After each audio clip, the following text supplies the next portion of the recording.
We are live. Dave, say something. That's a good start. Okay, Northeast Tarrant County Republican Club. You got sign-in information. Get your name tags done. There's a lot of different people here. Dave Wiley is running for county chair. Hello, Esteban. We are live. Hello. Yes, we're going to check stuff out.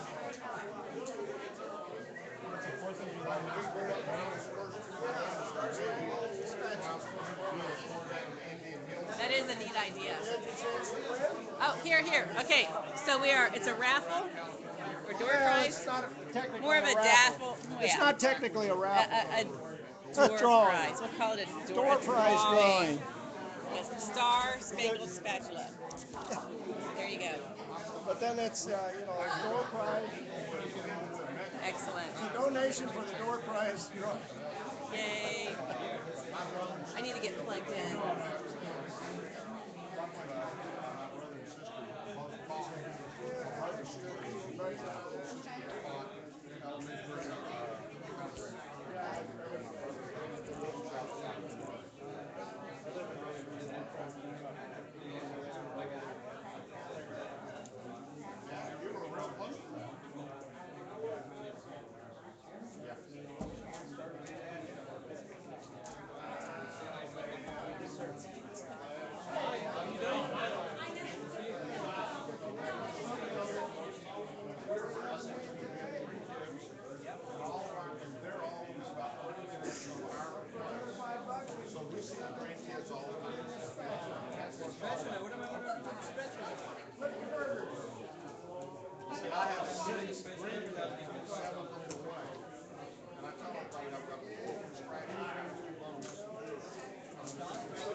Apparently not. I can detect others, but not yours. Can you, Dale?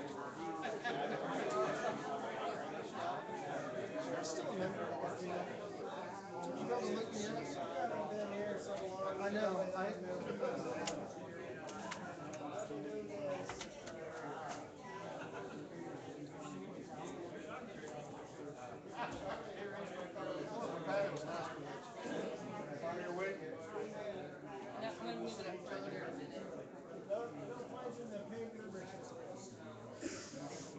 What were you smoking? Padron. That smells good. I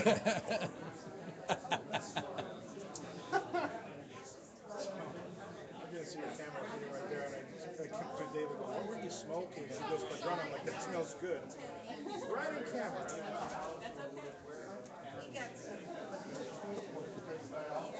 Sell the Sam Peterson. We can't find the stickers. He said, I saw him go in each and every pocket. Well, I don't specifically remember taking money from him. I don't know if Dave did or something. You sure can.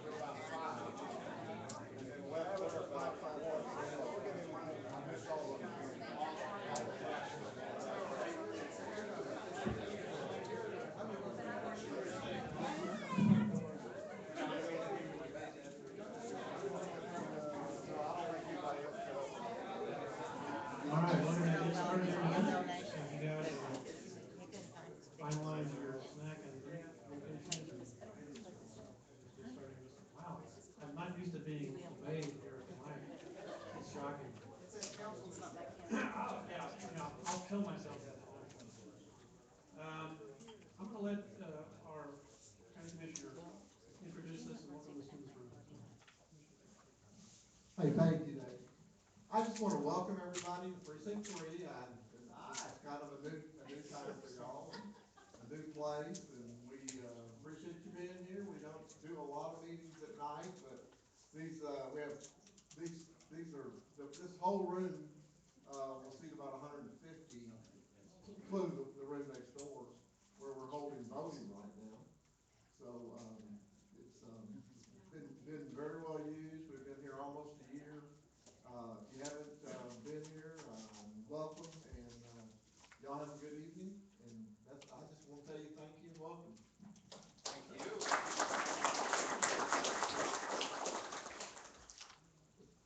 All right, well, thank you all so much. Welcome to our October, it is October, our October meeting of the Northeast County Open Club. And as per our custom, we'll open in prayer, and Pastor David Whittington will come and give us an invocation. Thank you. You know, we live in troubled times, more than usual. But this is a lovely building, and we've been talking with the commissioner, and we found out that there's a spa and a penthouse up there.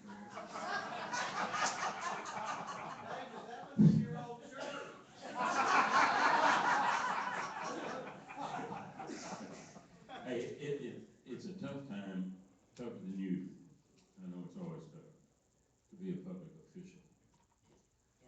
And those of us in positions of public view really do need the support of all of you.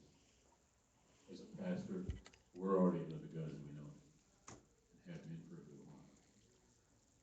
It's no matter how bad the situation, we got a good God. Amen. And we're going to do what's right and what's good. So if you will, would you stand? We'll have the pledge to the flag. Join me if you choose in prayer. In the name of the Father, and of His Son, and of the most Holy Spirit. Father, we come before you with grateful hearts. We know it's a troubled time. We know there's a lot going on that we don't have any control over. But you are a good God. And you're not surprised by anything. You've seen the end, you've seen the beginning, you've seen everything in between. We're grateful that we're in your hands. Father, we ask you to be merciful to this, our nation. We know in many ways we've gone far from you, from our founding, for what was intended.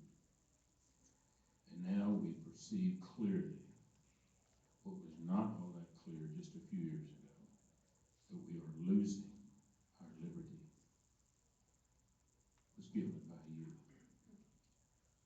Father, we ask you, out of deep humility and a genuine dependence on you, that you will deliver us out of the hand of the evil one, that you will restore this nation to be truly a light city set on a hill. Thank you that you never give up, and that you give us the grace to never quit, never quit, but keep moving in the direction that you lead. Thank you for your grace. Thank you for your love. And thank you for your intimate involvement in each of our lives. We ask this for Jesus' sake and in his name. Amen.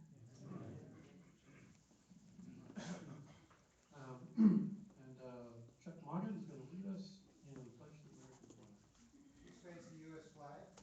I pledge allegiance to the flag of the United States of America and to the republic for which it stands, one nation under God, indivisible, with liberty and justice for all. Fellow council member and Mayor Pro Tem of Colleyville, Mike Taylor. You will face the flag of the great state of Texas. Honor the flag. I pledge allegiance to thee, Texas, one state under God, one and indivisible. Thank you, gentlemen. All right, well, let's get things underway. A couple things we'll take care of, some club business. As some of you may know, we have some decisions to make for our club. One of those being, what is our format? What are we going to continue to do?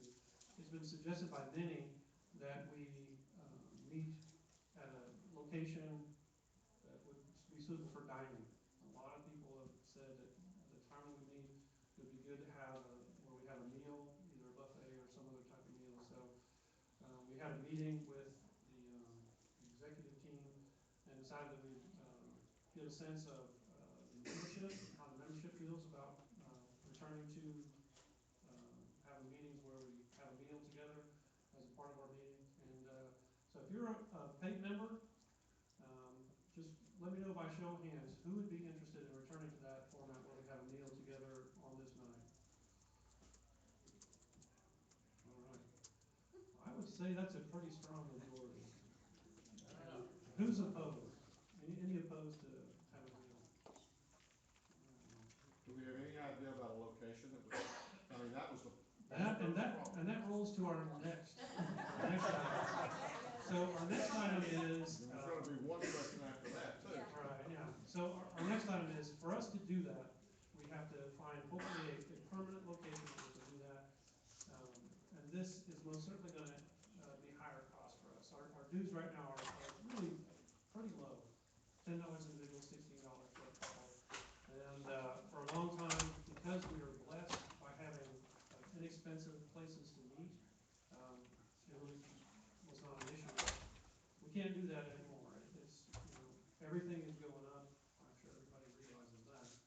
And for our club to function effectively, we're going to have to increase our rates. And I've heard from many members that they themselves suggested we do this. So, we're thinking along the lines of $20, $20 for an individual, $30 for a couple. Again, we'll just do a quick show of hands. Who among the members who finds that acceptable would find that okay to pay that amount? That's per year or per month? That's per year. Kent is our resident CPA. He's holding us up to that point. Yes, sir, Sam. For a period of time, $20 was capped because of our Texas Election Commission. There's a cutoff point there. That threshold. Thank you. And if we get above that, we go into a different category. So somebody needs to check on that. Okay. Well, it's still 20, but if you're paying for two, you can split that fee between the two, so that $30 would be 15 each. So what happens if we go over? Well, then we have to We're itemize. still under the cap. So The only criteria is if we go over the $20 in any 1 month, then you have to list the person and you have to, basically list like most campaigns do, the person and how much they donated. Okay. Good Other question. than that, we can still do the monthly. It doesn't sound like we'd be under that cap, so. No objection. I just didn't want us to get into a legal situation. Let's keep us on our toes. That's a good thing. So I think we got our answers there. We've looked at a few locations. Today went to the Texas Star, which is I-10 west of Industrial. It's a very nice location. I've eaten there with several other clubs, and the food's pretty good. They have meal offerings where you can do a buffet for around $20 a piece, maybe just a little bit over, with the included tip.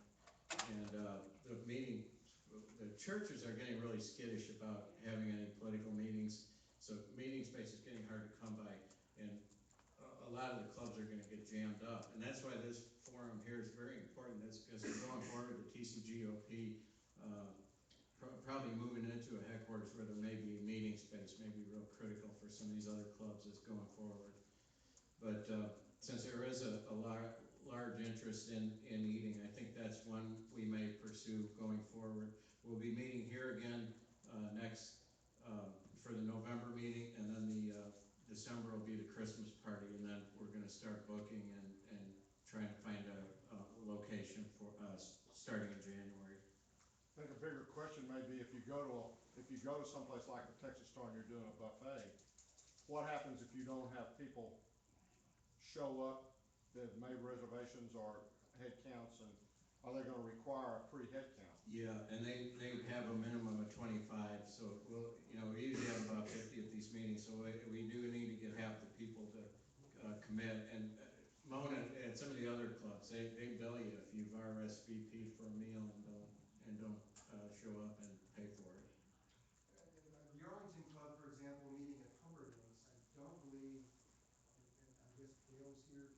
Yeah, Dale. They don't have to guarantee a certain minimum, do they? They simply, come and eat at Humperdinck's and then use the meeting No, room?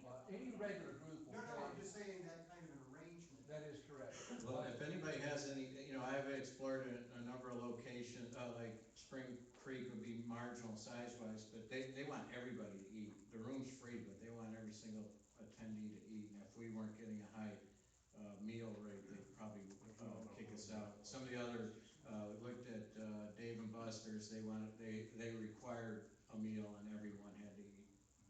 And it was, yeah, Golden Corral, 820 and 26 has a meeting room. okay, I'll go check it out. Hey, James, I don't know if this helps, but I know the manager at the Dave and Buster's in Arlington. That's where our Rotary Club meets. And they don't require us to have a meal. Everybody just can show up. I mean, you can either have a drink or not. And I could put you in contact with him and see if maybe he can help. I'm not sure if this club, if it'd be interested in driving to Arlington. No, Maybe like they can do with. Well, I did, that's when I did go meet with them already, and they required everyone to eat. Perhaps this guy may have a relationship with that guy, so. Yes. But yeah, any input from anybody, would be very helpful. Have you talked to Savianos? They have a meeting. No, haven't yet. I'll try to swing by there. Darrell had also talked to, Their room's not big enough. VFW Hall in Hearst, I guess, but and I don't know what their food situation is there. I don't know either. Yeah. So we'll probably have more information by next month, but, my contacts on the TCGOP, calendar now, email, if you got any suggestions, just send them on. And thanks for your input, this has been very helpful. James? Yeah, but, okay, James, one thing we run into is whether we order off the menu or do the buffet. Texas Star, so they need at least 25 to do the buffet. But the nice thing about a buffet is that it's prepared, you just come in, you get your food and sit down. If you order off the menu, that takes some time for them to deliver the food and Right, yeah, we'd have to go with the buffet situation. It's the only really practical way, and she encouraged that today while we were there. So we would have to have a count in advance. Right, oh yeah. I'm in 15 clubs, and a lot of them, Really? I know, and I guarantee you, there are none of them where the dues are $10, except this one. So, going forward, this meeting space is going to get more expensive for everybody. It's going to get jammed up eventually. James, you don't look like you eat at every meeting. No, I grow a figure. I heard somebody mention back here the possibility also, did you say food trucks? Food truck. Don't knock the food trucks. You know, that way you don't have, I mean, it's you pick someplace that's got a room, the food trucks show up, and you're there. All right, we'll take that under consideration.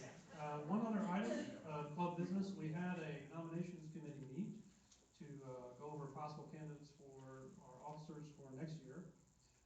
Majority of the officers voiced their willingness to stay on, and those would be myself, James, Darrell, and Joel Downs.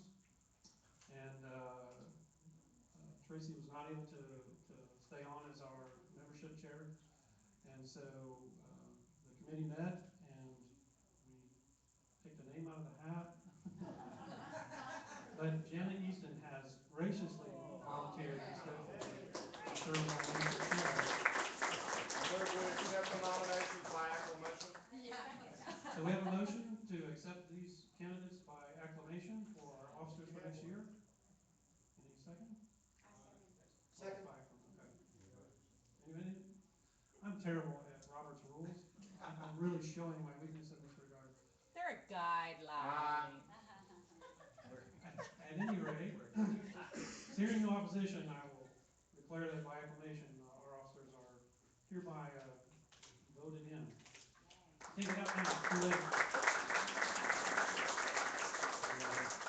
All right, so apologies for having to do actual club business at our club meeting. I know it's offensive.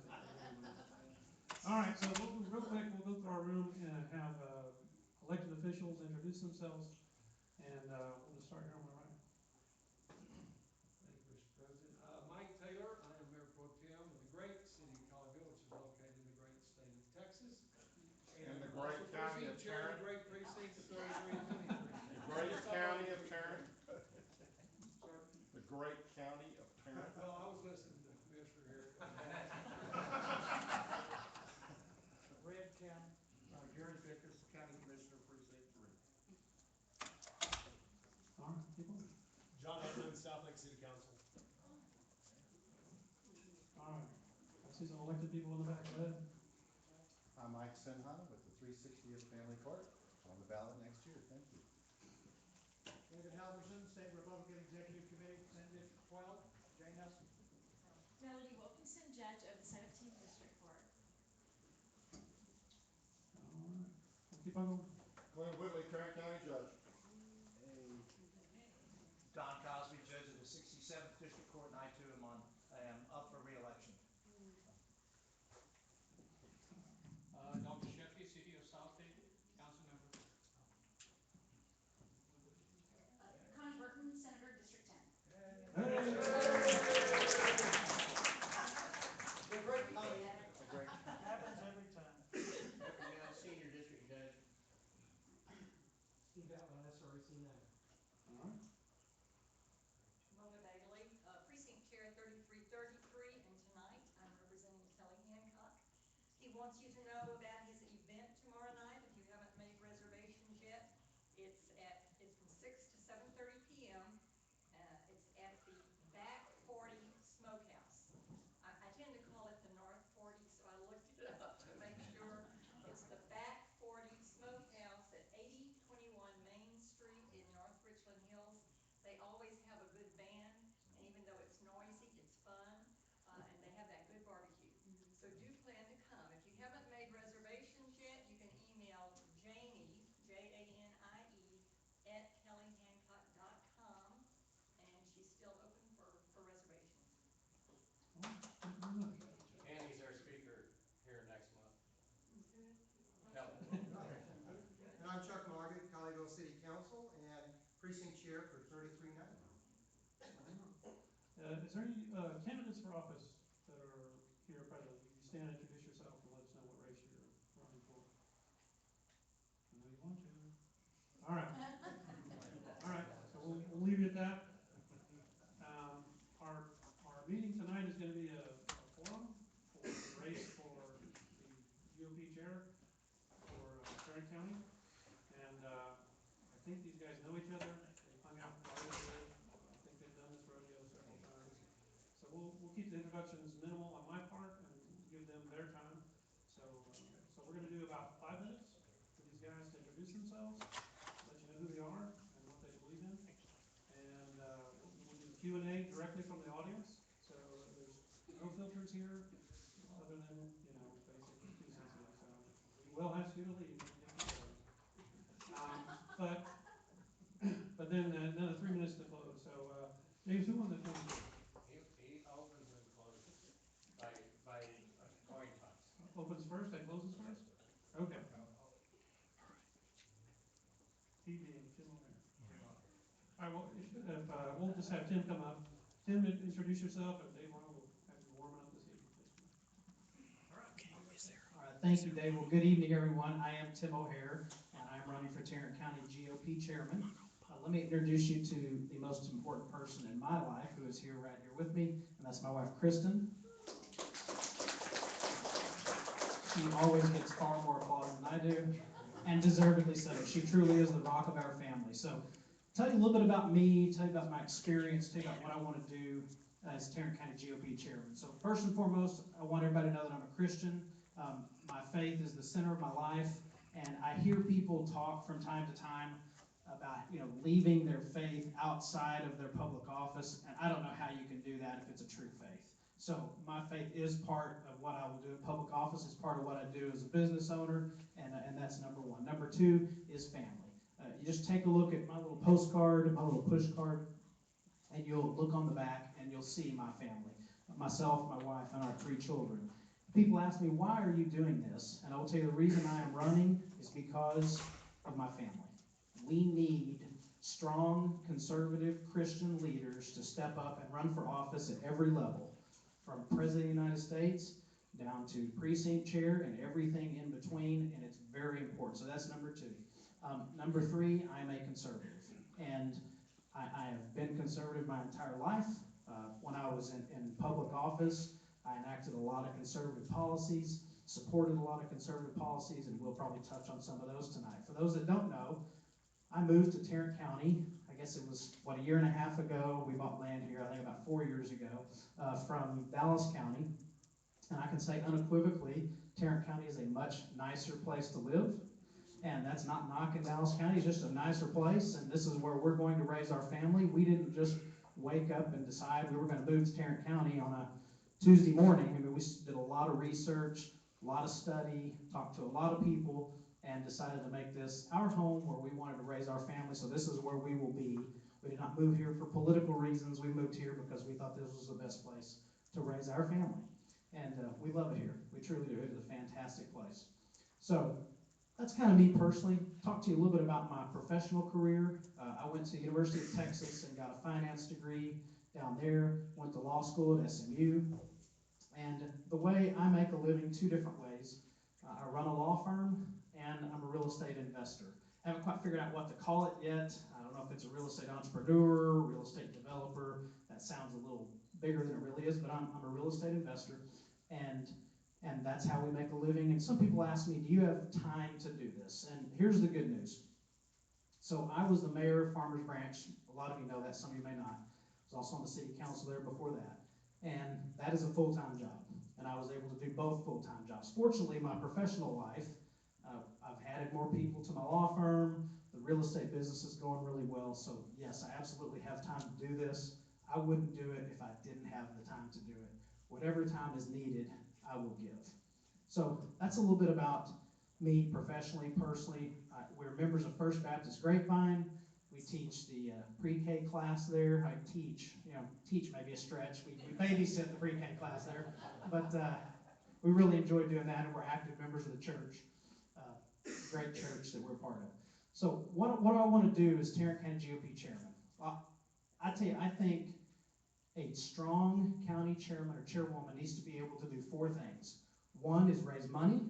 2 is know how to win elections. 3 is know how to deal with the media. And 4 is you have to know how to run an organization. So as mayor, I presided over a city with about a $90 million budget.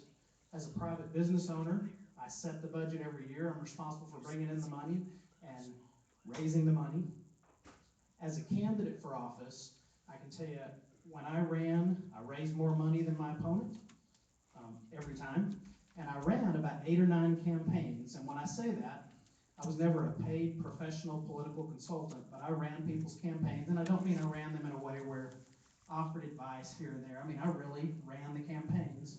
And we always raised more money than our opponents, and we always run the races. And dealing with the media, for those of you that follow the Farmers Branch saga, I think I probably have close to 2,000 media interviews. I also guest host for Mark Davis on 660 AM, The Answer, and John David Wells, so I think I know how to do that, and I'll bring some expertise there to the table. So I think my time is up. Thank you for being here, and I enjoy visiting. We'll enjoy visiting with you the rest of the evening. Dave?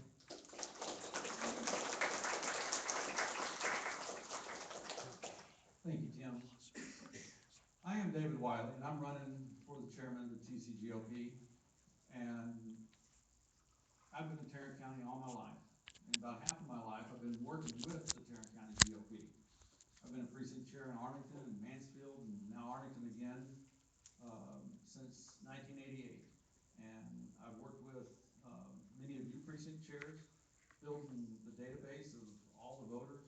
And anytime you need to get a walk list to go out and work your precincts, I've gotten those to you. Been through a number of different county chairs, been through a lot of growth in the party. I've seen when we didn't have very many elected officials countywide, and now we pretty much have them all. We've been in places where we have had them all. I think I was looking the other day, there's only 6 or 7 or 8 Democrats that are elected on our ballot in Tarrant County. And that's because of the hard work that we've all done together over the years. And you go statewide, and everybody knows that Tarrant is the most Republican red county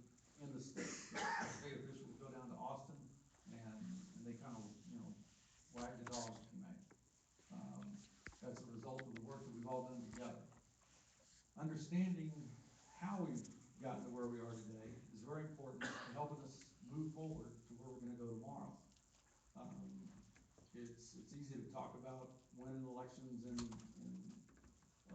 some small town over in Dallas, but you know, I've worked with candidates on county-wide races. Mary Louise Garcia was very instrumental in hers. County-wide races are hundreds of thousands of voters, and being able to identify those voters, get your message out to them, motivate the precinct chairs, train them, get out there and do that work at the ground level. That's the job of the county chair. The county chair is really more of chief capper. You're not the one that's in charge of everything. You're just coordinating the work of everybody else that's doing the hard work to get the vote turned out. Because that is what we do in Tarrant County. We vote Republican. Back in 2008, when the other side had some dynamic candidates on the ballot, they turned out 200,000 people in their primary. And we only turned out 100,000. We actually had kind of a contested primary with Huckabee still on the ballot.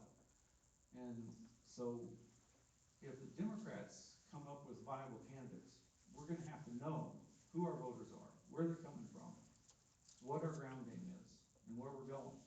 And it's that experience that I wanna bring to the office. And working to grow the county is what I've always done, and working to grow the county is what I'm gonna continue to do. Now, I'm just a computer guy, and so I'm not real good with a lot of words. So I'm gonna leave the last 2 minutes and just let us get to the questions. Thank you very much.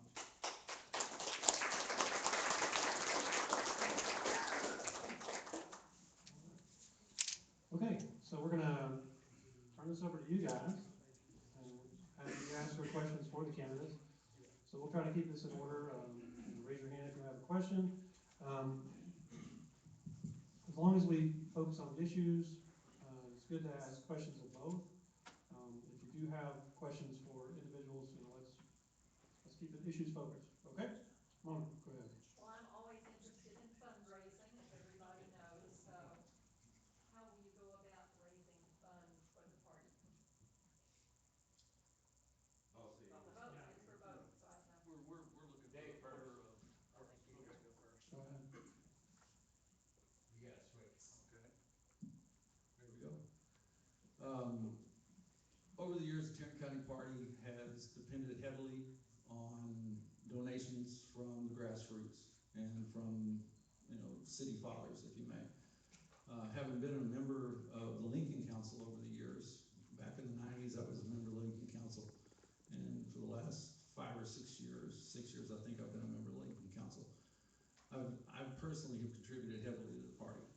We've depended on some of our leaders. Mona, you're one of them. Everybody knows if you've got to get, you know, some arms twisted, go get Mona to twist them. And sometimes it's not easy to get the funds that are needed to do the work. But over the years, we have done what we needed to do. There have been issues that have faced the county. Local option gas tax was one of the issues that came up. And there was grassroots resistance to that. We raised the money to do the lobbying and to get the message out there. Tarrant County has been very vocal in helping state judges and statewide races. There have been advertising over the years that have been done. We've gotten money from the state party to help us with that. We've reached out, got local officials to do it. And as long as everybody is doing what they can, not everybody's got deep pockets. They're, like I say, the precinct chairs turn out to vote, and those with money in the pockets, we got to continue to encourage them to participate in the way they can. We're going through a growth situation right now where we're trying to get a new headquarters.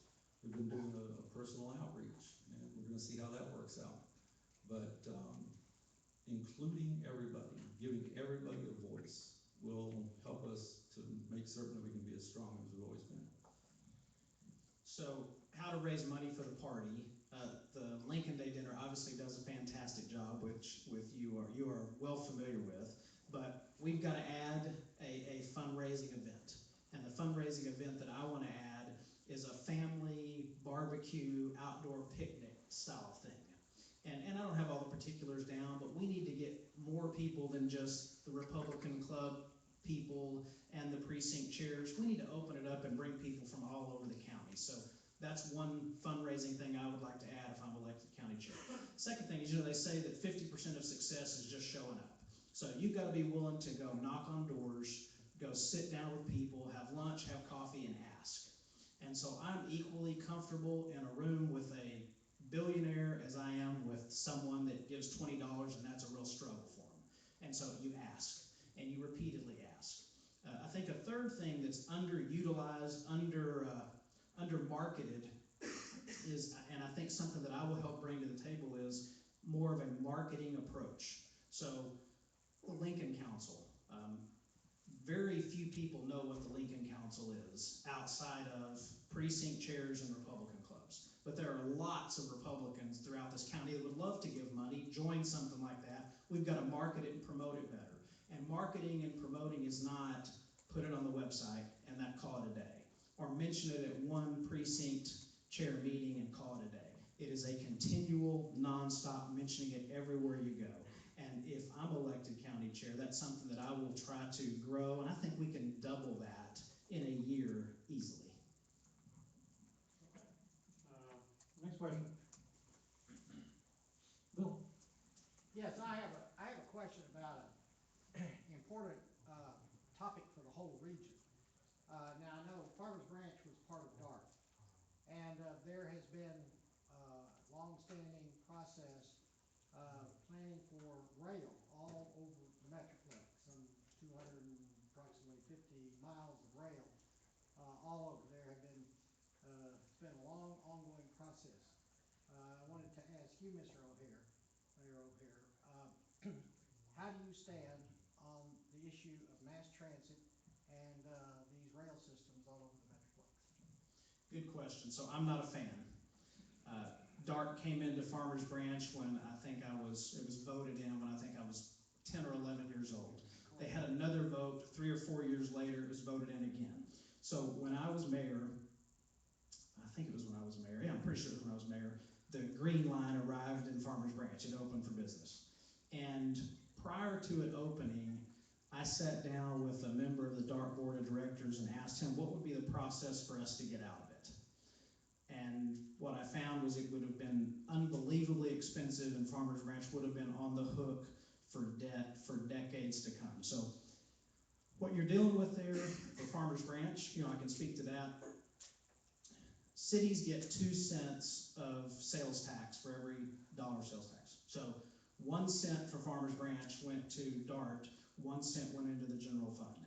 And so cities around Dallas County that did not put that cent in were at a big time strategic advantage from a tax standpoint, from an attracting businesses standpoint. I kind of forgot about that. I also had meetings with our staff just to see if there was anything else we could do to get out of it. And the short answer was it was virtually impossible.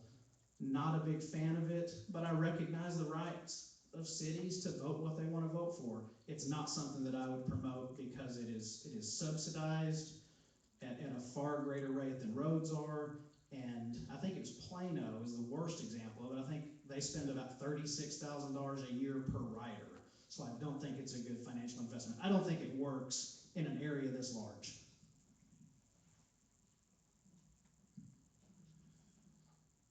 I've always worked in Arlington against the efforts to bring public transportation in. There have been 3 different elections over the years in Arlington, and we resoundingly voted them down. I would always continue to work against any boondoggle where you want people in such a lightly populated area as what North Texas is to depend on rail for the transportation. I do need to take exception that, the news clips that I read when DART was coming to Farmers Branch is that you touted it as essential to the success of the downtown development. The 2,000 interviews that you talk about doing over the years, going back and reading those tell a different story about your acceptance of DART being a positive for your downtown development and very important. And you can't say one thing then and say something different now. Okay, so I'd like to address that. May I, Dave? Yeah. Okay, so Farmers Branch, long before I ever got on the council, long before I was ever mayor, planned to create a downtown. There is no downtown in Farmers Branch. So it was planned around the arrival of the Green Line. So the city purchased, I think, 12, maybe 15 acres of land around the Dark Station area. So once that investment was done, you can't at that point say, forget this is a terrible idea. Voters voted it in. Millions of dollars was spent on land to try to bring in development around it before I got there.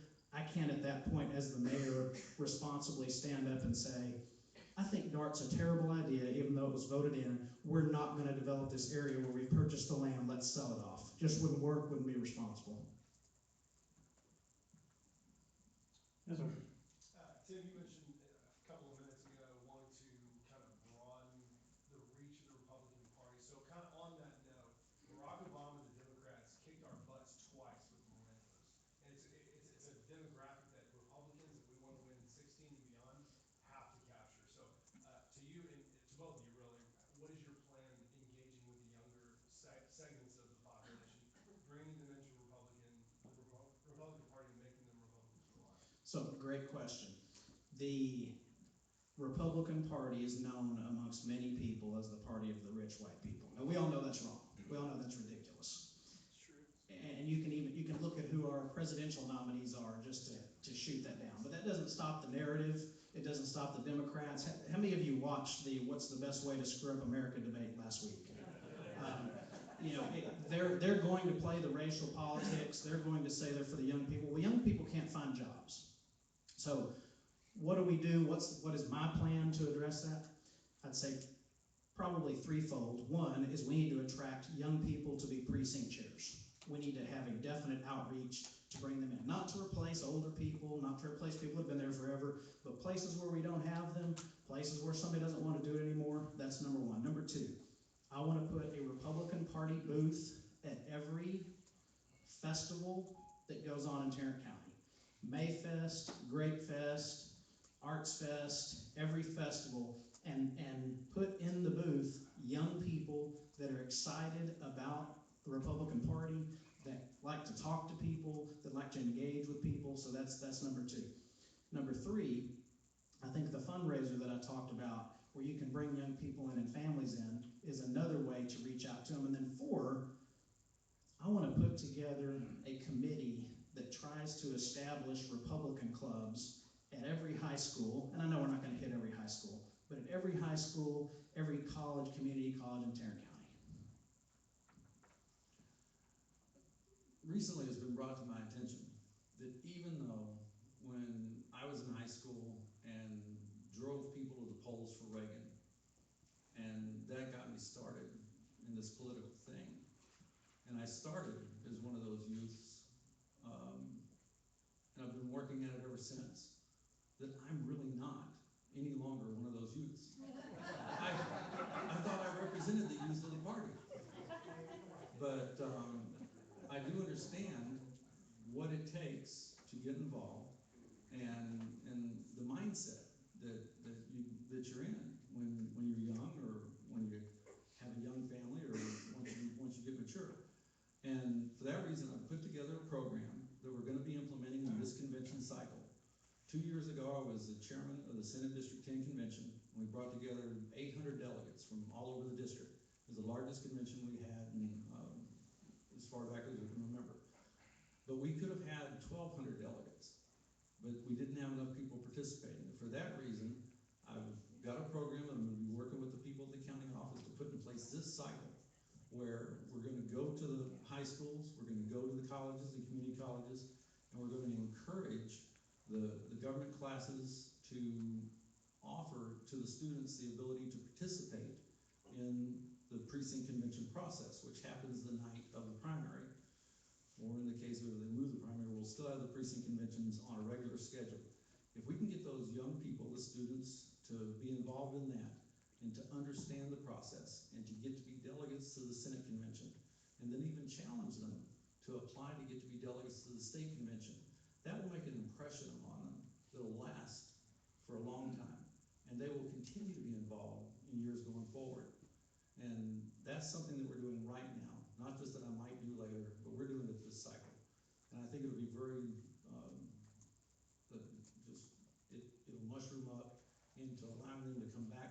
process and continue to be active. Okay. I think I just, Got the other one. no, I got, okay. Thank you. Always have a backup. That's what it is. All right, another question. Yes, little lady there. Here, just a second. Oh, okay, let's pause for a minute.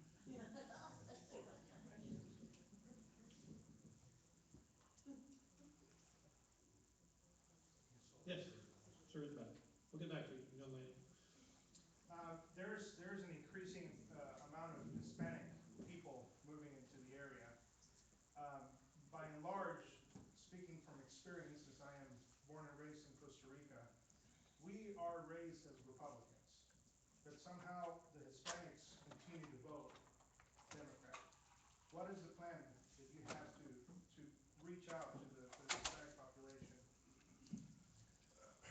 One of the things that we've always been in Texas, years ago, we weren't Republicans, but we were conservatives. And that environment is what attracts the different cultures to come here because they agree with what we, with how we live. We take care of ourselves, we take care of our families, and we don't turn to the government for all the solutions. I mentioned the state party earlier and the work that we've done with them. One thing the state party has provided us over the years are push cards that talk about the Republican family values. And on the front side, it's all in English, and 6 or 8 points of what it means to vote Republican. And when you turn it over, it's all in Spanish. And that gives us the ability, and we use these push cards to go into neighborhoods when we're doing voter registration and we're moving forward and reach directly out to them. And as we continue to go into neighborhoods that we haven't had great vote in, there's some districts in Tarrant that almost 0% Republican vote. As we reach out to those and we use those resources that are made available by the state party, we find it's been very effective. So here's what Republicans typically do. When it comes election season, they show up at the Hispanic Chamber of Commerce events and the NAACP events, and then as soon as the election's over, they don't come back until 4 years later or 2 years later. So one of the things that we're going to do under my administration, if you want to call it that, if I'm elected, is we're going to meet them where they are incessantly. We will always be there. We will be there at their meetings. One of the first places I went was the National Republican Hispanic Assembly meeting when I decided I was going to run for this. And so you have to make it a constant outreach effort. Currently in Tarrant County, we have a chair and a vice chair. I think we need to make it at least 4 vice chairs, and one of those vice chairs, I'd like to see vice chair of outreach, where their focus is to reach out to groups that traditionally are not Republican leaning. And like you mentioned, Esteban, I mean, Hispanics believe what we believe by and large, but they buy into the media narrative, and the way you cut at that is relationships. You show up and you develop one-on-one relationships, and then 1-on-5 relationships, and relationships with the organizations, and it's not done overnight. But by putting people at these booths at different events and telling people, reach out, you can get your message out and get it out pretty quickly, and we can make a dent this upcoming November, I have no doubt.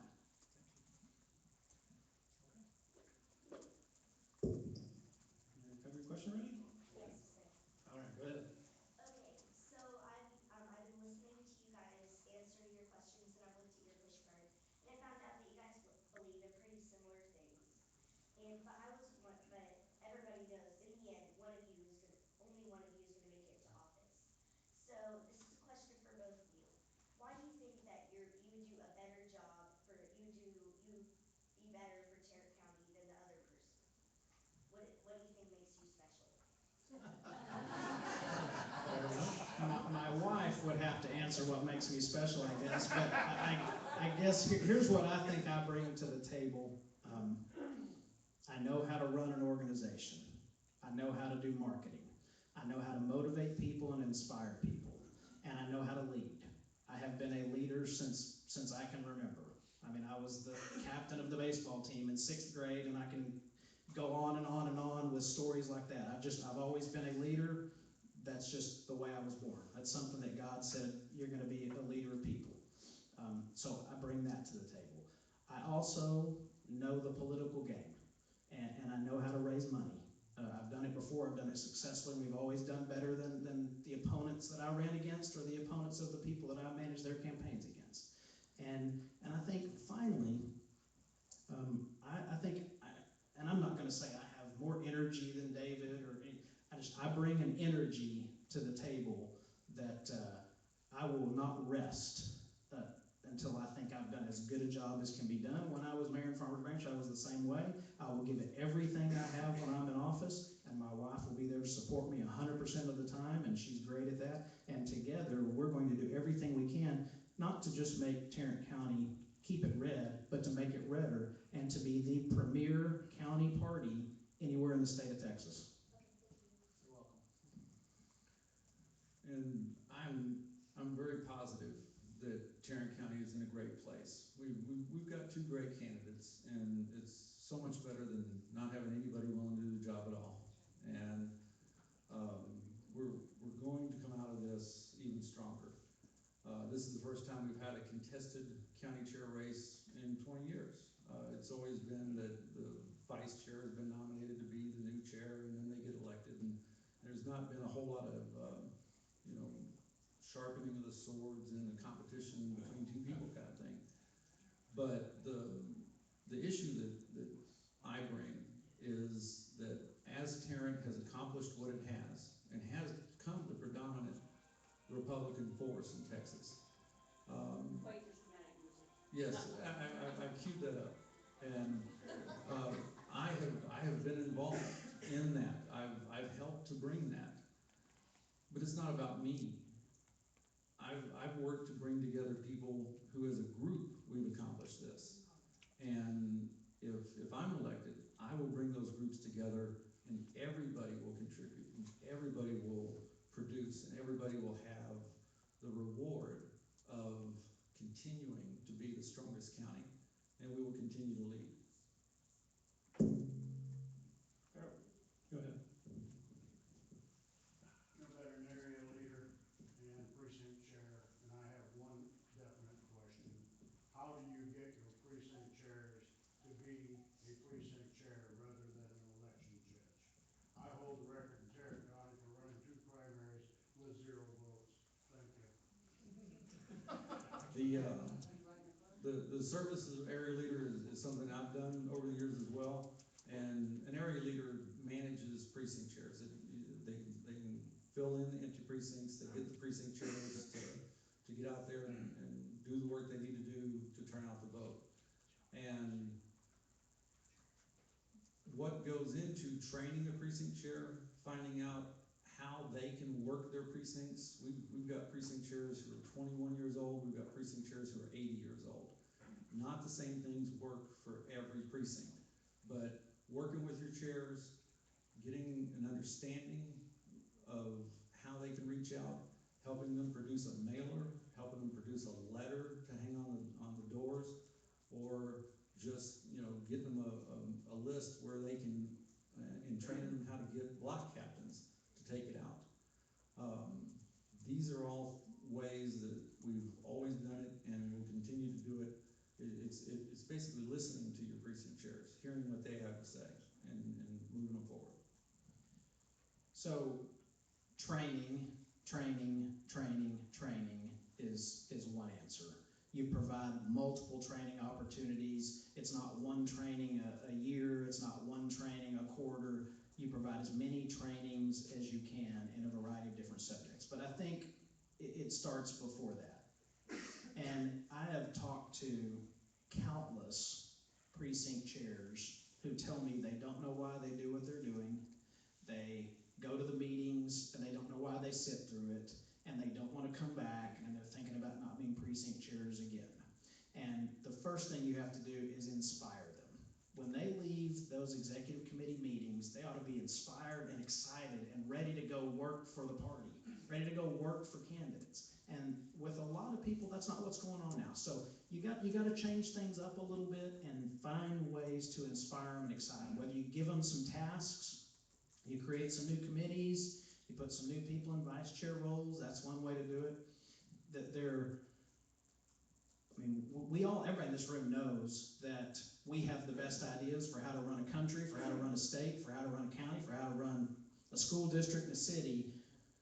And people are ready to work, they just gotta be inspired, they gotta be motivated. And so there's ways to do that. You bring in more speakers. In the last 3-4 executive committee meetings that I've been to, there's nobody there firing people up and speaking to them, and we need that. So I would start with that. And I think if you get them excited, then it's easy to get them trained and easy to get them calling and knocking on doors and things like that.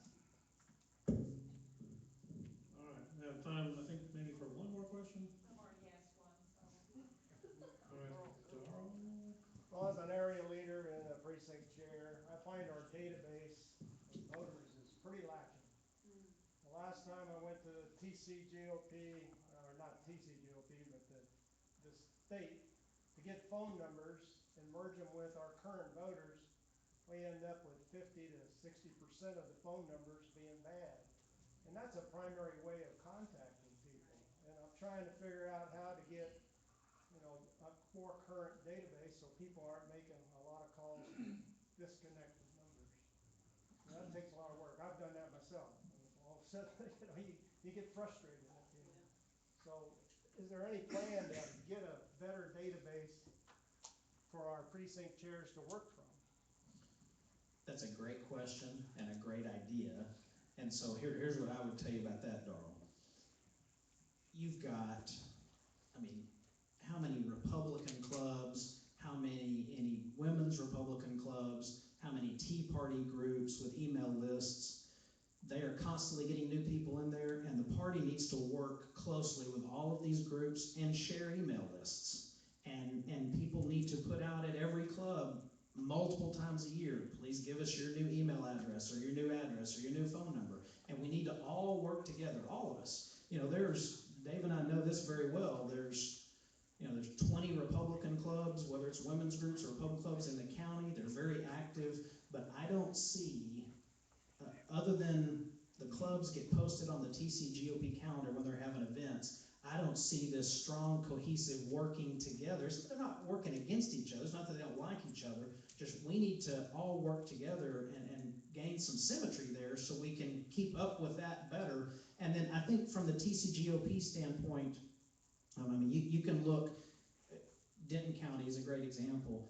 They are really good at communicating with their people. And I think we can step up our game in terms of communicating with email blasts and Facebook postings and tweets and monthly newsletters and weekly updates. We can do better. Over the years, the county party has depended on the state party for providing them with the technology of the databases. The voter vault and the GOP data center are the arms of the national party given to the state party, given to the county parties. In all fairness, we all know that phone numbers, landlines, are slipping away. The reason the numbers aren't any good anymore is because people aren't paying for them anymore. Getting meaningful cell phone numbers, there's not as good of a database. But in the campaigns that I've worked with, for a few $100s, you can buy all the phone numbers in the county. And then if you have the ability to merge that with a database that you have, which the reason that I started at the very beginning, keeping a database of the registered voters. Every couple of months I get the new registered voters from the county, I merge them into the file, and that's what I generate my walk list with. And you take that technology, you meld it with the other pieces that you have, the information you can get from other clubs and organizations, and you build your own database, and you go forward with that. I've got my database already. We don't have to build it. And we can take that and make it available to everybody. When we reached out to the precinct chairs in SD10, getting ready to do the convention, one reason why we got so many more participants in the convention than we'd had before is that in front of the primary process, process. We got each precinct chair to work their precincts more than they had in the past to get delegates to the precinct convention the night of the primary. Get those delegates to the Senate District Convention, you get them to the state convention. And it's that experience in working with it that I want to make available to the whole county. And phone numbers may be the trick, more emails and social media. We've got some great interns at the county party office that we've never had before. As we continue to benefit from the work with them, I think it'll be a big boost in what we can get done. Dave, can we do one more? Okay, I'm not gonna say no. Guys, we have a lot of precinct chairs, and we have a lot of folks who are involved. However, we have a lot of folks out there who are Republicans, who are the ones who are doing the voting. How can we reach out beyond our precinct chairs, who are either worn out or, like you said, uninspired in some cases, to the volunteers who are the Republican Party base in the county and utilize that crowd? Those who don't want a job, they don't want an elected position, but when you need somebody, they're ready to help in one way or another. What is the way we can, that your plan would be to utilize the volunteers the volunteer base that we certainly have? Well, we've always had a very good volunteer base. One thing that we have been lacking in for the last 4 years is that we've always depended on what we call the Tarrant County Republican Advisory Committee. And that's all the elected officials, all the activists, all the precinct chairs. And it was a base of 1,000 people, not the 300 or 400 precinct chairs, but 1,000 people. And we had an annual meeting of the advisory committee in which we'd bring them together and show them where we were going, what we needed to get accomplished, and we'd get input from everybody.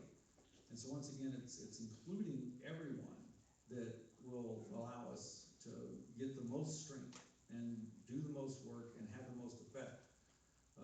Making certain that everybody has a voice and that it's not one faction against another faction or whoever's in charge doesn't pay attention to the other ones, is by including everyone.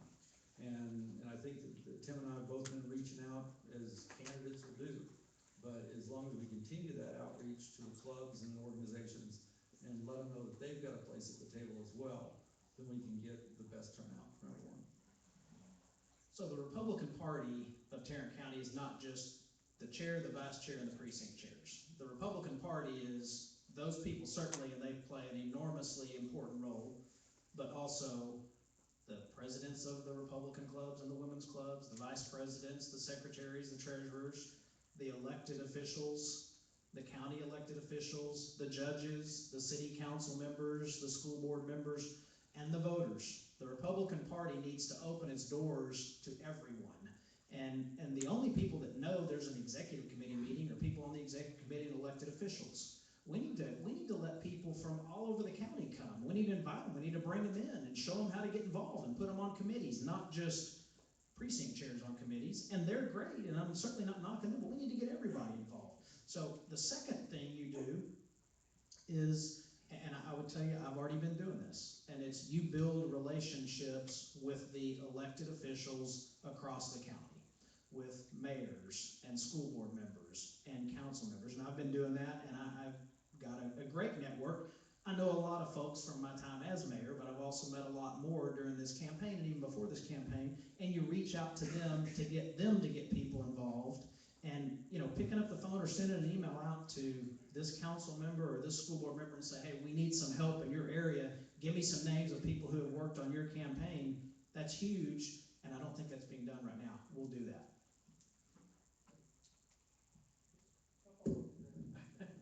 And yet one more. Well, the county chair is an important position. It should be. And we have, I'm a Reagan Republican, just so you guys will know from where I'm coming from. Most of what you talked about, like even on the rail, whoever brought that up, there's a bigger component to that, and it is to the people who need to move to job sources. And we have labor markets that need those people. That's one of the things our corporate office complain about. We can't get good skilled labor. We can't get labor. We can't move them around. government by its very definition is inefficient. So we're always gonna have inefficiencies, but there are things that are so efficient we can't do them in the private sector. And when you talk about including things, the people that need those resources are those people, a lot of times the way they're referred to, or let them. I grew up as one of those people and one of them. When I say my pledge allegiance, that flag, it's not that flag's what that flag stands for. It's that country I pledge allegiance to. Because that's where the opportunities come from. When we sit here, if we open these doors open, these neighbors right here, there's every political segment of society probably could hear our voices. And I'll tell you right now, you talk about unity and reaching out and everything, we totally slaughtered the 11th commandment of Reagan. If you can't divide, you can't get elected. If you can't go out and tar and feather somebody, thinks a little bit different, you're not a conservative. And I watch conservatives sit here and try to just skewer, crucify good people. And I found out until it's something they want. And then they're socialists. And so I think we are better when, and I was part of Dave, we've been around a long time in this, and we took this county bill. And we didn't do it the way it's trying to be done today. And we got to have a leader at the top. If you're at the top, where do you go? Where do you go? If you're going to stay at the top, then you've got to build that foundation so strong that the forces of hell, as you talked about in the debate last week, and they're coming. And when you get into entitlement society that we have become, and folks, our job as true conservatives, not by somebody's arbitrary index or measure, but our heart to protect what that flag stands for. That's where we have to step up and meet the challenge. And that's what I don't know if either one of you are addressing. We've got a great organizer in the White House right now. That's right. Everybody laughed at him, but look what he has organized, the destruction of what that flag stands for. We need leadership. I want your thoughts on that. Thoughts on leadership? So, I make one comment. That's it. The most important thing that we don't do is I would like to make $100 bet with every delegate at the Republican Convention of Texas that they cannot name the candidates on their voting card. And that's where we're losing, folks. Because if you don't know the candidates, how in God's name can you go out and sell the people to vote for them? Thank you. So, leadership. What you bring up, I think, is huge in the Republican Party, especially here in Tarrant County. So when I first started running, I thought there were 3 factions. And I've come to learn that there's probably 10 or 12. And I can just tell you about what I've done and how I've brought people together. So when I ran for city council, what most people would describe as the establishment supported me. What most people would refer to as the Tea Party or the right-wing conservatives supported me. And when I was on the council, everyone on the council asked me to run for mayor. And I ran for mayor. And I won. And I had the support of pretty much every former elected official in the city. And you could put all these different labels on all of them. I work well with everyone. Now, I happen to be very conservative, but I don't call people names because they don't vote the way I want them to vote, and I don't try to throw them under the bus or slam them. I think the best way to do that, if you think somebody is voting for something that's wrong, as the county chairman, is to sit down with them, listen to them, hear what they have to say, and then you present your side, and you tell them why you think what your position is better. But bringing people together, it's a bigger question. So in Tarrant County, there are factions. You know, I've got several people who have endorsed me. One hates the other hates the other. There's a lot of that going on. And I think what you do, what I would do when I get in there, is I would get people to sit down and have lunch, or get get people to sit down and have breakfast, people on opposite sides. It's a whole lot harder to slam someone or blast someone when you've broken bread with them and when you've sat down and talked one-on-one or two-on-two with them. And I think that's one of the first things I would do if I got elected, was start doing that. We're not always going to agree, and a guy that I've come to know recently said to me that politics is the marketplace of ideas. And I like that. And just because you may be more conservative than him, or he may be less conservative than you, doesn't mean we can't all work together, doesn't mean we can't all work for the common good. And so, at the end of the day, it's okay to disagree on things in the Republican Party. The name calling, I don't think, gets us anywhere, and it certainly doesn't win people over to our side. And the name of the game is, we want to be the largest party. We want to get people under our tent. And then we can teach them why the conservative way is the better way. It's my 2 cents. I think that you made reference to that pledge, and the most important thing to remember out of that, other than one nation under God, but in order to bring about the cause that we speak of, is that as we deal with people and we try to get an understanding of how they think and how we think and how we're moving forward, liberty and justice for all.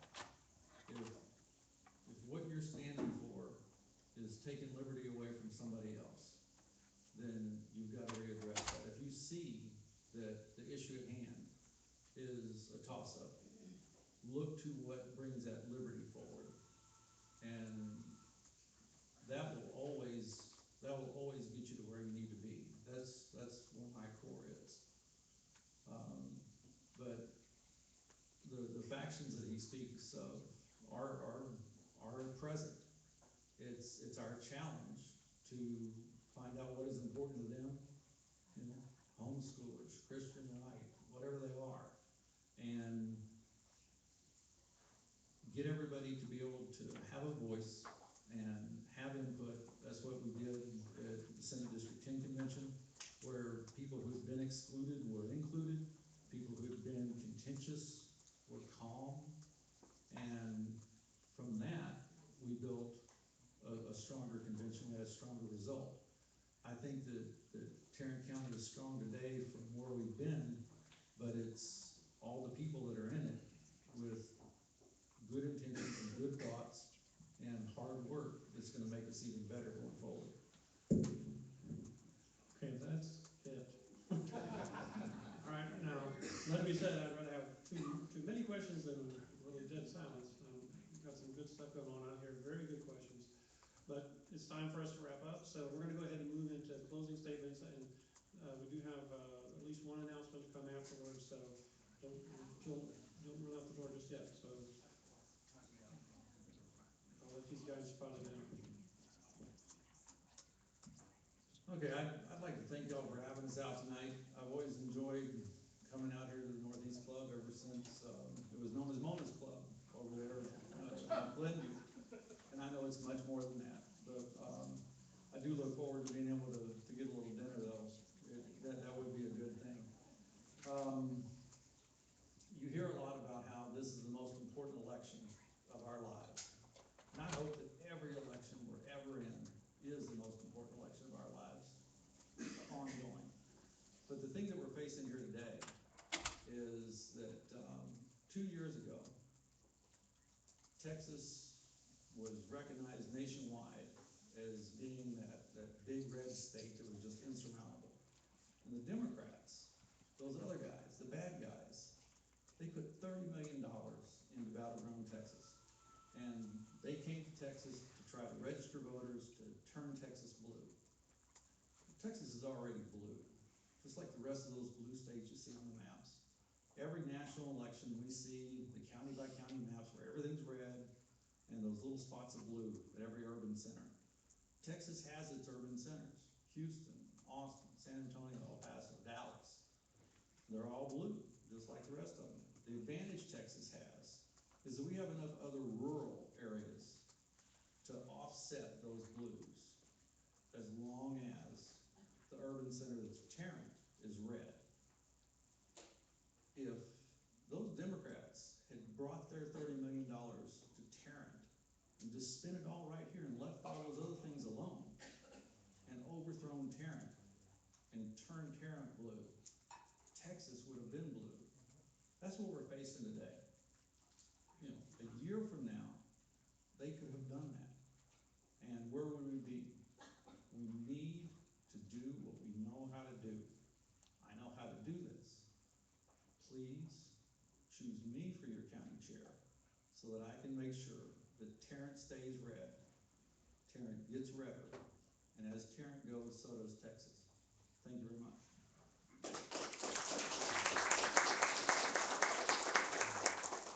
Well, thank all of you tonight for being here. I would tell you this race is incredibly important and often flies under the radar. And here's why it is so important. So imagine the United States of America with a blue Texas. We will never again win the presidency, ever again in anybody's lifetime in this room. We will never again appoint another Supreme Court justice. And who is the county that produces the most net votes for Republican in Texas? Of course, you all know it's Tarrant County. It's that important. This should not fly under the radar. We need a strong leader as the Tarrant County GOP chairman. I think I'm that guy. I'll bring experience from a business perspective, experience from a political perspective, experience from a fundraising perspective, and experience from a media perspective.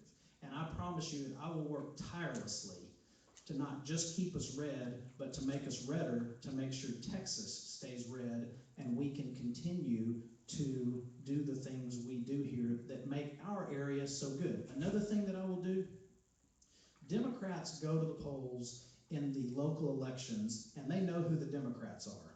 Republicans don't.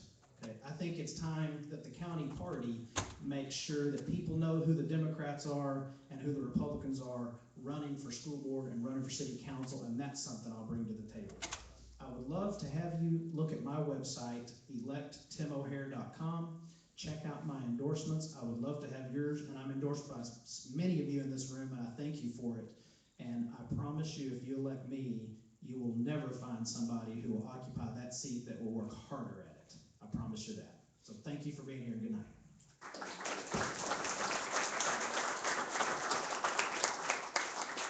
All right. Well, this was great. Glad to see things get fired up. A lot of good questions from the audience. So thank you all for participating and making this forum work really well. We have an announcement from Jenna Easton. She's going to come and tell you all about this wreath that's sitting over here in this corner. And of course, the indomitable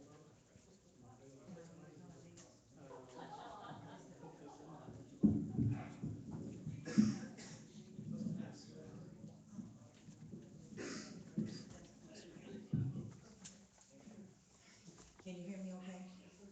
Hey guys, I'm here representing, well not representing, I'm working with an organization called Wreaths of America. What their goal is to have a live Christmas wreath laid at every veteran's grave across America. Now, not all the cemeteries are participating, but we do have one in Irving. That's one I kind of selected because it's close to most of us to be able to participate. The date is December the 12th. Now, I know all of you do Christmas shopping and stuff like this, but this is a time to honor not only our veterans, but our active military and their families. And this is something that is really exceptional that I think most of us would want to participate in. I want to ask you briefly, how many of you in here have served in the military, have a friend that's been in the military, or a family member? Raise your hand. I expect all of you to be there December the 12th, okay? I have a flyer. I'm going to have to make this short because it's the end of the night. I have a flyer that I'm going to have as you walk out. I want every one of you to pick one up. And if you cannot attend, there's a website on there. The wreath, the live wreath, for $15. You can make a donation there. If you don't want to take that time, you can give me the money. I'll make the donation for you. But I want to see all of you December the 12th. Thank you.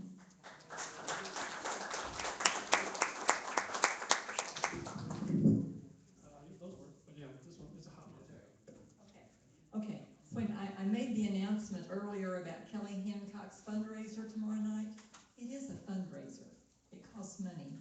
I didn't mention that part. So I really should mention that part. It's $25 at the door. Just email Jamie@kellyhancock.com. And there are higher levels if your pockets are deeper. But there's nothing like a host reception or a VIP reception for those who are giving the most money. Everyone is there from 6 to 7:30 having a good time. $25 at the door. Now, January 30th, 2016. Anyone know what that is? What is it? The Lincoln Day Dinner. Yes, it's our big money-raising event every year in Tarrant County. It's what helps fund the party for the rest of the year at this point. This year we netted $73,000. We hope to do even better than that next year. It's at the Omni Hotel again. That turned out to be a very good venue, and it can hold as many people as want to come. I think we had 638 this year, something like that. We would love to have at least 750 or more. Our speaker is going to be Governor Greg Abbott. Everybody loves Governor Abbott, so tell your friends about it and work up some interest among people who may not ordinarily come. We're going to have Lieutenant Colonel Alan West give the invocation. Craig Goldman is going to be the auctioneer. And guess who's going to be the MC? Kelly Hancock. He does such a great job at it. He's repeating it again this year. And he's also promised us a $10,000 table. So that's really good. I love the guy. So January 30th, Governor Greg Abbott. You'll be hearing a whole lot more about it. And just start saving your pennies now because it costs. It costs. All right, and we do have a drawing, two drawings actually. Also, Yes. remind everybody that early voting started today. Oh yeah, Right next early door voting. is an early voting location. And of course, I shouldn't have to say, all you Yeah, guys know, you can 8 to early 5 vote this anywhere. week. You can early vote anywhere, so please keep that in mind. Okay, the TCGOP is hosting social media training. This is going to be this Wednesday, October 21st, at the TCGOP headquarters, which is over there on 2405 Gravel Drive in Fort Worth. So this is, if you want to brush up your skills on how to tweet, how to be a member of the Twitter social media platform. This will be a good venue for you to learn a little bit more and figure out how to do it well. And we are live streaming and Facebooking and tweeting the meeting. This meeting or? This meeting. This meeting, okay. So we should have told you before. Too late. All right, so we're going to draw for our door prizes. There's two, so we'll have two drawings. Check your tickets. You didn't buy a ticket? Nope, I did not buy a ticket. You didn't want to get your own special? I have one at home. All right, first ticket is, here we are, 299-545. 545. Come on.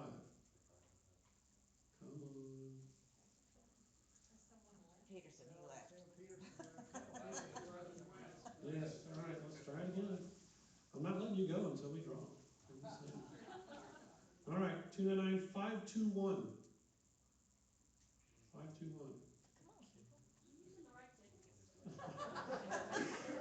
I'm going to walk around and smack you guys with this spatula. Dave, maybe you need to make a rule that people turn in their tickets that they're leaving. I'll take that under advisement. Yeah. What are the odds of Oh that? man, come on guys. You're hurting me here. 524. Hey! Praise the Lord. Okay, let's do this again. For the second one. Here we go. All right. 495. 495. Hey! Finally. All right.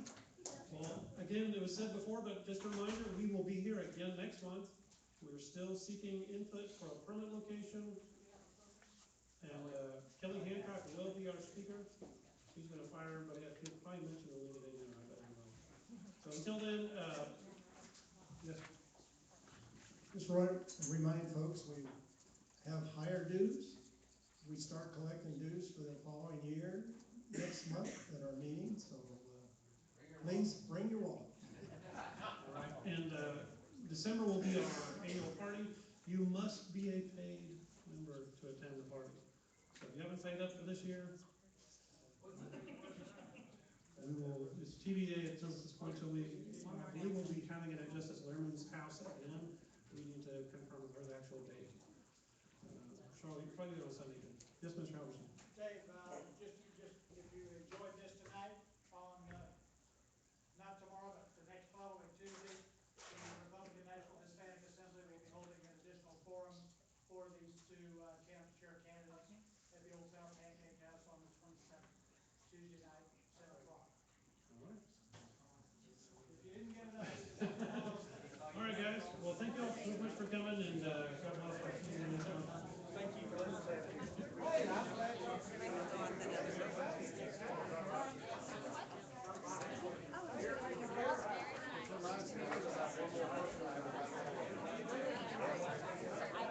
It's right there. October 27th.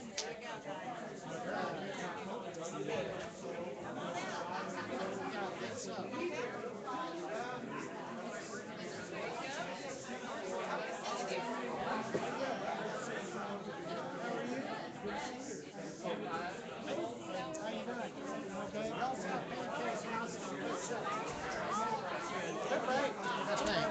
I gotta double check all that.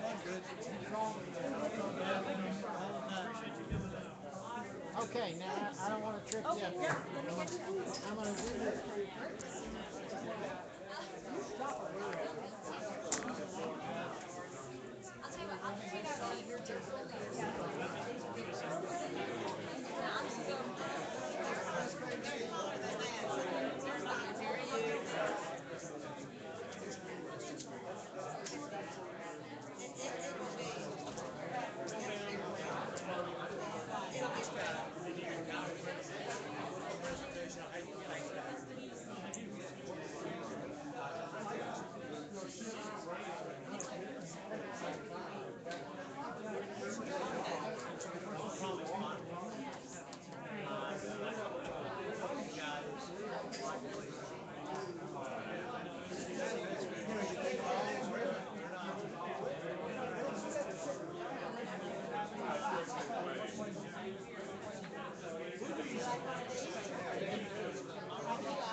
That's where it's going.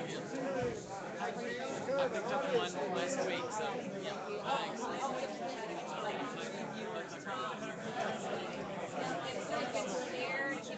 If you need to write my information down here, it is. One of my best friends was killed in Iraq. He was also a surgeon, a trauma surgeon. It's tough, yeah. I've had family members that have You get the bandwidth. my husband's retired. I actually have unlimited data. This is just a month-to-month phone plan with Cricket, but it has unlimited data. So yeah. I mean, it's not the greatest kind of stuff, but it streams a meeting. I can stream for hours. Does a pretty good job of streaming. I mean, it's free. Sometimes the audio is not that great, especially if you're in a room that has bad acoustics. Okay, I'm going to stop this now, and we'll be able to share directly.